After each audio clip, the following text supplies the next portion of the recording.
অনেকদিন পর কুণাল তার প্রেমিকা কৃষ্ণাকে নিয়ে ঘুরতে বেরিয়েছে। কৃষ্ণা মাঝে মধ্যে বায়না ধরত সে ঘুরতে যাবে, কিন্তু সময়ের অভাবে কুণালের আর তাকে নিয়ে ঘুরতে বের হওয়া হয় না। কিন্তু গতকাল রাতে কল দিয়ে সে বায়না ধরল যে সে আজ ঘুরতে বের হবেই। কোনো কথাই সে শুনবে না। এরই মধ্যে তার কোন বান্ধবী জানি তাকে বলছে মুগুরডাঙ্গার চিংড়ি ভাজি নাকি বেশ নামকরা। শহর থেকে অনেকেই ওই গ্রামে যায় এই চিংড়ি ভাজির লোভে, আর তার বান্ধবীও নাকি খেয়ে এসেছে, অনেক সুস্বাদু নাকি খেতে। আর এইদিকে কৃষ্ণও ভীষণ চিংড়ি পছন্দ করে। এই কথা শুনে তার মুখে পানি চলে এসেছে। তাই তার জেদ যে কুণালের সাথেই সে ওই গ্রামটিতে ঘুরতে যাবে। আর শহর থেকে মুগুরডাঙ্গার গ্রাম খুব একটা বেশি দূরে না, মাত্র 1.5 ঘন্টার পথ। তাই প্রেমিকার কথা রাখতে কুণালও আর না করল।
আরে তাই তো দেখছি, প্রেমিক প্রেমিকা মনে হয় প্রেম করতে এসেছি।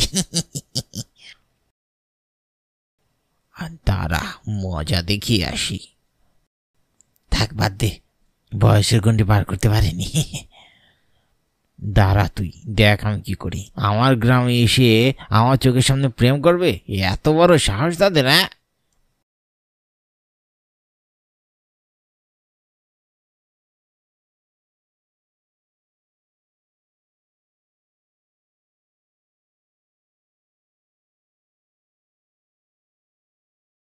কে তোমরা? এখানে কি চাই? ছেলেটির কথায় বেশ অপ্রস্তুত হলো কুণাল। উত্তর দিল, আমরা স্বামী স্ত্রী, কুণাল আর কৃষ্ণা। আমাদের দেখি কি দুধ ভাত খাওয়া ছেলে বলে মনে হয়? হ্যাঁ, কে তোমরা? আমাদের এইভাবে প্রশ্ন করছো কেন? যাও বলছি এখান থেকে। আমরা তোমাদেরকে কেন এত কথার উত্তর দিব? বাহ, তোর প্রেমিকা তো দেখছি বেশ দেমাগ, আর কিন্তু বেশ পছন্দ হয়েছে।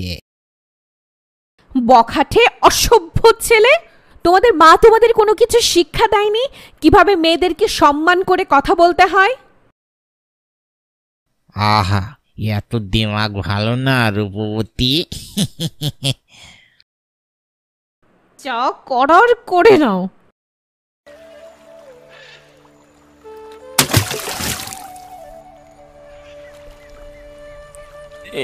তুমি কি করলে? চুপ, একদম চুপ। এ কথা 5 গান করলে তোরও এই হাল হবে, তাই সব ভুলে যা।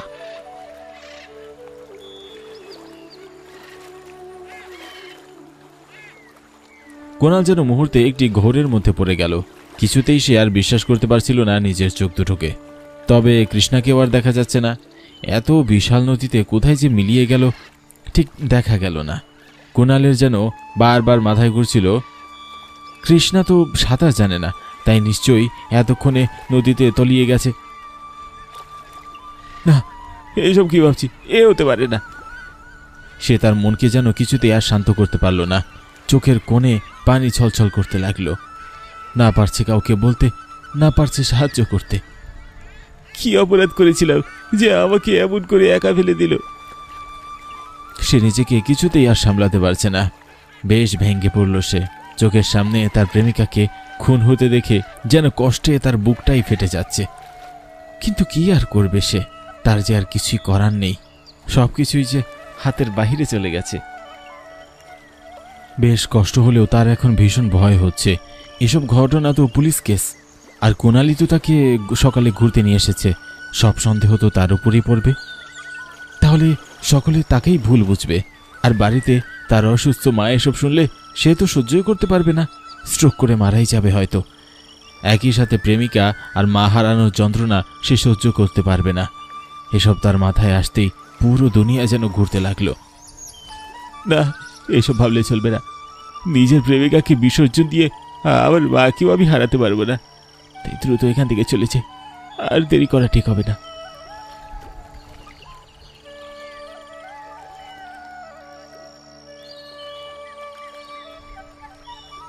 সে আর দেরি না করে সেখান থেকে নিজেকে বাঁচানোর জন্য শহরে ফিরে আসতে লাগলো।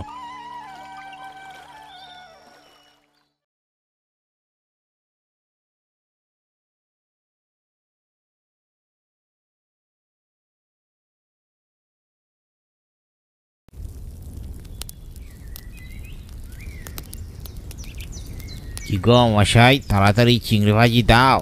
কতক্ষণ বসে থাকবো শুনি? দিতে দিগো বাবু, দিতেছি। এত হট্টগোল করলে চলবে? হট্টগোল কই করলাম? তোমাকে চিংড়ি ভাজি দিতে বলেছি, তুমি তো বড় বড় কথা বলো না তো। চেনো তো আমি কে? হ্যাঁ না বাবু, তোমাকে নিয়ে আর পাচ্ছি না, দাঁড়াও দিচ্ছি। ভালো করে বললে কথা তো কানে চায় না। যখনই নিজের আসল রূপ দেখাবো তখন সব ঠিক।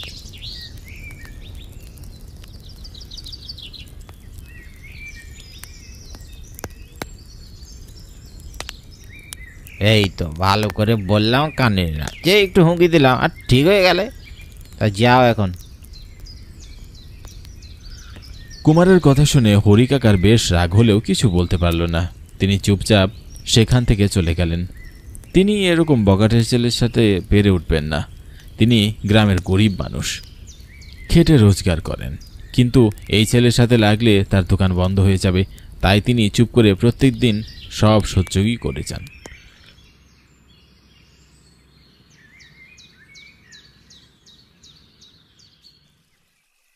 বেশ কিছুক্ষণের মধ্যেই কুমারেরও খাওয়া হয়ে গেল। তাই সে আর বেশি দেরি করল না। তাড়াতাড়ি করে সে বাড়ির পথে হাঁটতে লাগলো।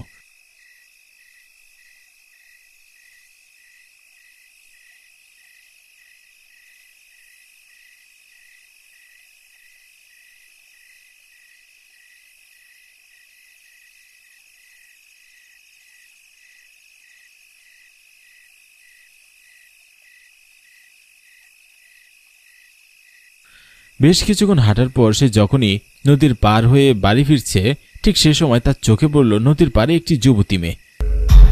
তবে এক হাত ঘোমটা টানা, কালো, নিস্তব্ধ, নিঝুম রাতে এমন মেয়েকে দেখে তার মনের ভিতর কেমন একটা করে উঠল। চারপাশ থেকে কেমন একটা দমকা হাওয়া বয়ে যেতে লাগলো। বাহ, আজ দেখি মেঘনা যাইতে যাও, এত রাতে আশেপাশে কেউ নেই। কুমার আশেপাশে একবার চোখ ঘুরিয়ে নিল, তারপর দেখে কেউ নেই। সে এক পা দুপা করে সামনের দিকে এগোচ্ছে।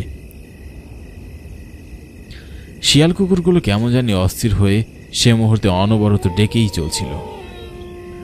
শান্তশিষ্ট পরিবেশ নিমেষেই অশান্ত হয়ে গেল। বাতাসের গতি বাড়তে লাগলো। হঠাৎ এমন পরিবেশে কুমার কিছুটা হতভম্ব হলেও এই সুযোগ সে হাতছাড়া করতে চায় না। হয়তো বেশ জোরে ঝড় উঠবে, তাই এমন পূর্বাভাস দিচ্ছে।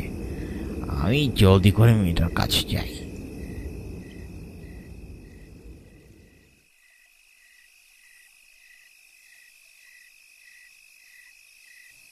একা রাতে এমন রূপবতী মেয়ে কিসের দরকারে নদীর পারে?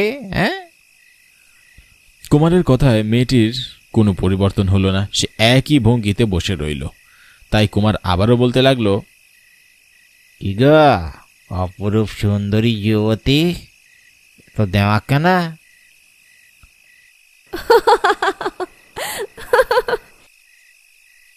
কুমারের কথা শেষ হতে না হতেই দমকা হাওয়া মেয়েটির ঘোমটা খুলে দিল। সাথে সাথে হা হা করে সে হেসে উঠল।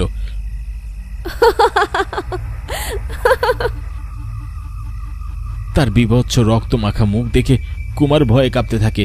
কুমারের কাছে মেয়েটির মুখ চেনা চেনা লাগলেও সে বুঝতে পারছিল না যে সে কে। সে ভয়ে কাঁপছে। তার ভীষণ ভয় হচ্ছে। কি করবে বুঝে উঠতে পারল না। মেয়েটির চোখ রক্তে লাল হয়ে আছে, মুখে আঁচড়ানো দাগ সুস্পষ্ট।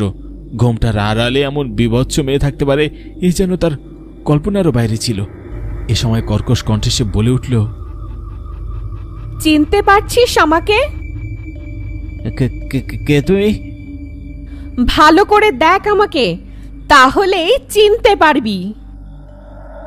মেয়েটির কথায় কুমার চেয়ে রইল কৃষ্ণার দিকে। তার প্রাণ যেন বেরিয়ে যাচ্ছিল। নিঃশ্বাস ফেলতে তার কষ্ট হচ্ছিল। ঠিক সে সময় তার মনের ভিতর কৃষ্ণা মেয়েটির মুখ ভেসে ওঠে। তৎক্ষণাৎ সে চিনতে পারে হে আর কেউ নয়, সেই কৃষ্ণা মেয়েটি যাকে সে পানিতে ধাক্কা মেরে ফেলে দিয়েছিল। কৃষ্ণা? চিনতে পেরেছিস তাহলে? আমাকে ছেড়ে দাও, দয়া করে মেরো না। আমি আর এমন কাজ কোনোদিনও করবো না। আমি তোমায় কথা দিচ্ছি। আমি নির্দোষ থাকা সত্ত্বেও তুই আমাকে মেরে ফেলেছিস। এ ভুলের কোনো ক্ষমা নাই। তুই আজ রাতে আমার হাতেই মরবি। তোর রক্ত দিয়ে আমি আমার নৈশ ভোজ করব, পেট পুড়ে খাবো, তোর রক্ত মাংস গিলে গিলে খাবো। মেয়েটির কথায় যেন কুমারের পা থেকে মাটি সরে গেল। তার মাথা ঘুরতে লাগলো। সে চারপাশে আর কিছুটি দেখতে পারছিল না। সব যেন ঘোলাটে ঘোলাটে দেখতে লাগলো। মেয়েটি তাকে আর বেশি কিছু বোঝার সময়ও দিল না। সঙ্গে সঙ্গে তার গলায় চেপে ধরল। কুমার বাঁচার জন্য ছটফট করতে লাগলো। তার মুখ থেকে কোনো কথাই বের হচ্ছিল না। প্রায় কয়েক সেকেন্ডের মধ্যেই শ্বাস চলাচল বন্ধ হয়ে গেল এবং অবশেষে তার দেহ থেকে প্রাণটাই বেরিয়ে যায়। সাথে সাথে সব কিছুই নিস্তব্ধ হয়ে যায়।